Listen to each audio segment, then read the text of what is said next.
এখনের ব্লগটা আমি এখান থেকে শুরু করছি। Friends, good afternoon.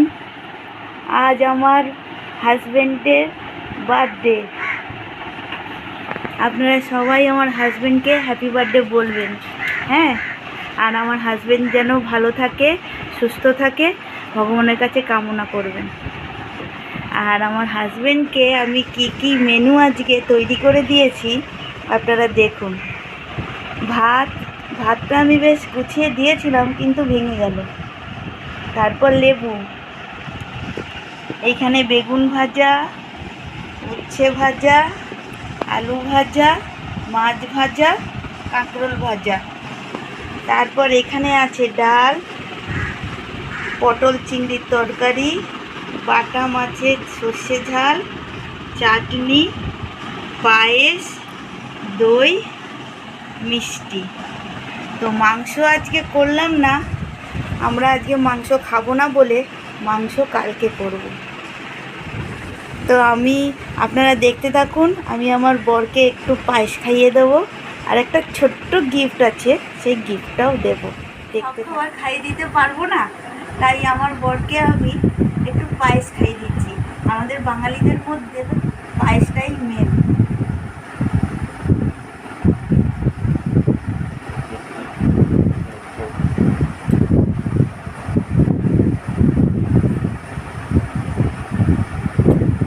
আর একটা ছোট্ট গিফট কিনেছি, সেই গিফটটা দেবো। Happy birthday.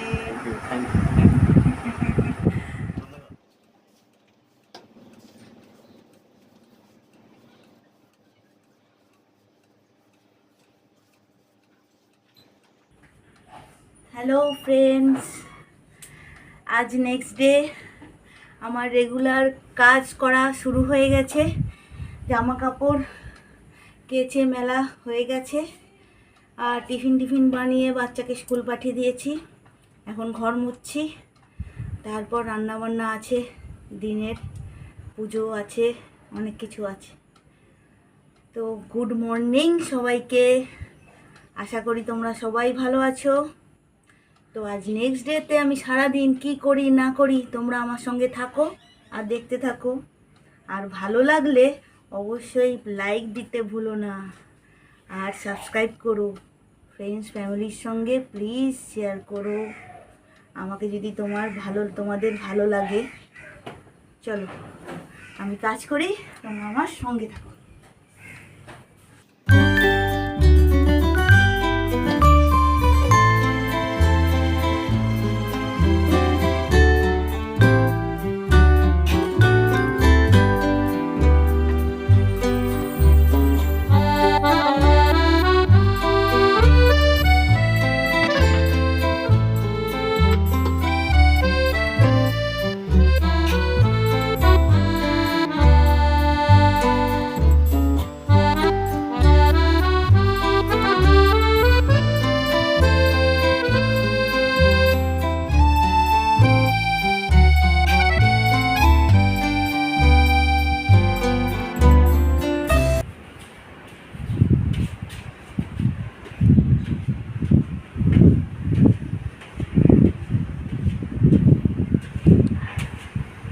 আজকে কি বাজার করেছো?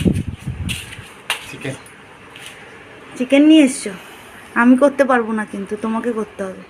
দেখুন বন্ধুরা, আমার তো শরীর অসুস্থ, তাই জন্য আমি ডাক্তার দেখিয়ে ইঞ্জেকশান নিই। তাই এই বোন আমার ঘরে এসে ইঞ্জেকশান দিতে আসে। এই বোন এই কাজই করে, ইঞ্জেকশান দেয়।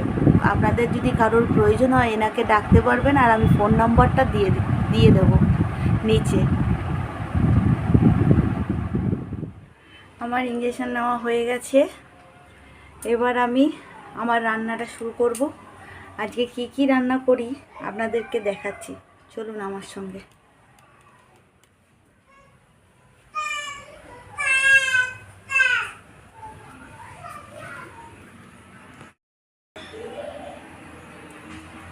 এখানে আমার বর মাংস এনেছে, তখন তো বললই মাংস রাঁধবো আর লাল শাক ভাজা করব।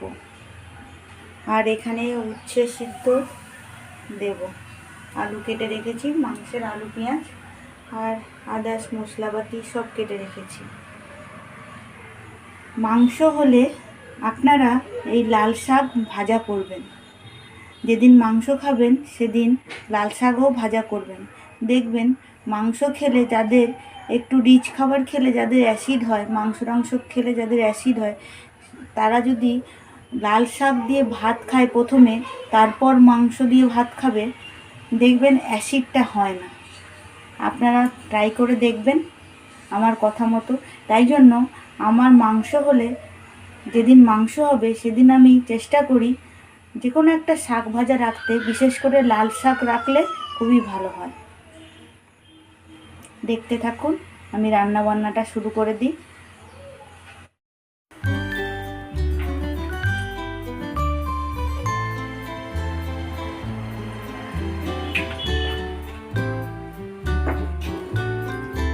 আজকে দেখো আমি একটা মস্ত বড় কড়াই বসিয়ে দিয়েছি গ্যাসে, যেন মনে হচ্ছে আমি অনেকজনের রান্না করব। এই কড়াইটা সবসময় ইউজ করা হয় না, তাই পড়ে থাকে, পিছনটা যেন কেমন একটা রাফ হয়ে যায়।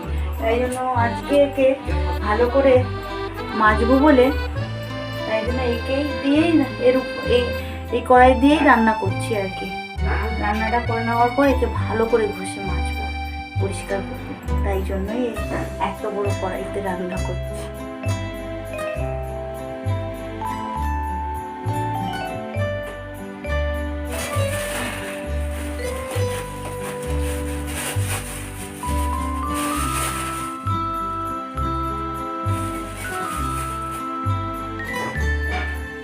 তো প্রথমে তো আমি শাক ভাজা করব, তাই শাক ভাজাতে প্রথমে রসুন আর পেঁয়াজ আর শুকনো লঙ্কা ফোড়ন দেব।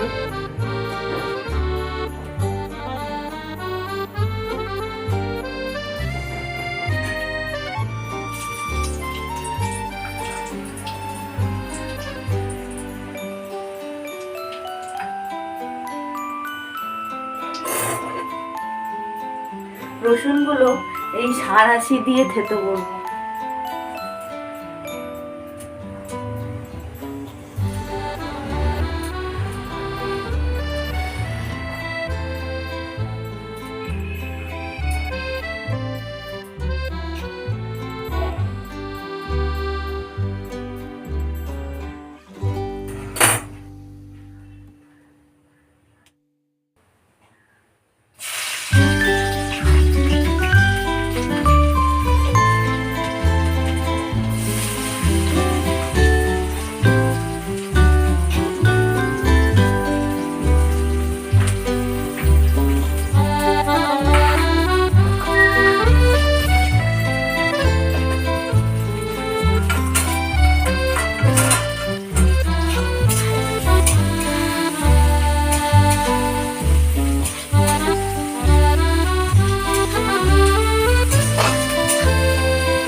আমি আর বেশি ভাজবো না, এর যে লাল ভাবটা নইলে নষ্ট হয়ে যাবে। এই সময় আমি লাল শাকটা তুলে নেব।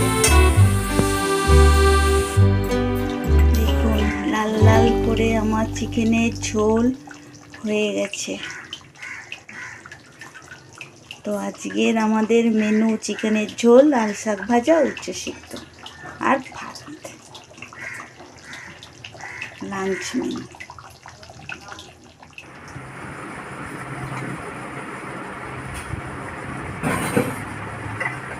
দুপুরের খাবার বাড়তে চলে এলাম। আপনারা তো জানেন আমার কি মেনু হয়েছে, লাল শাক ভাজা, আর এখানে আছে লাল লাল চিকেন, দারুন। তো ভাতটা বেড়ে নি। আর এখানে আছে আরেকটা টেস্টি জিনিস, জানেন, একজন খাবে আমাদের ঘরে, আমার ছেলে খাবে এটা আজকে। ও মাংস খাবে না, ওকে এটা দিয়ে ভাত খেতে হবে আজকে।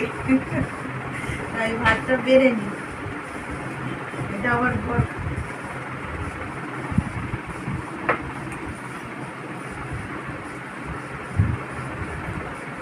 তো আজকের মতো ব্লগটা আমি এখানেই শেষ করছি। যদি ভালো লাগে লাইক করবেন, সাবস্ক্রাইব করবেন, আর ফ্রেন্ডস ফ্যামিলির সঙ্গে একটু বেশি করে শেয়ার করবেন। আমাকে একটু এগিয়ে দিন, আমি যাতে আপনাদের সাপোর্টে আরও বেশি বেশি করে ভিডিও দেখাতে পারি। এখনের মতো টাটা।